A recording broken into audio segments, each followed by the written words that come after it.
asalaamaaleykum mbokk yi suivre seen bii di Alwadou TV info dal leen ak jàmm woy di continuer di abonné di partager suñu vidéo dina am solo jaa ngeen jëf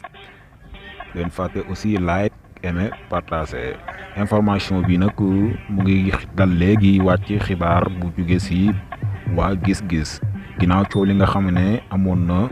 bi élection législative yi jàllee boobu ba léegi mu nekk ci diggante opposant bi ak ñi nga xam ne moo nekk que ne moo di pouvoir bi mu nekk coow diggante opposant bi ak waa pouvoir bi mu nekk coow li nga xam ne moo jib fii ci Sénégal muy kan mooy nekk majorité assemblée nationale mu nekk diggante pouvoir bi ak opposant bi Pape Diop nag moom Sénégal yépp seen xel ci moom lañ tejoon mooy que ne moom mooy dem fekk ki nga xam ne moo di Benno Bokk Yaakaar mu di Macky Sall Pape Diop nag génn na def benn sortie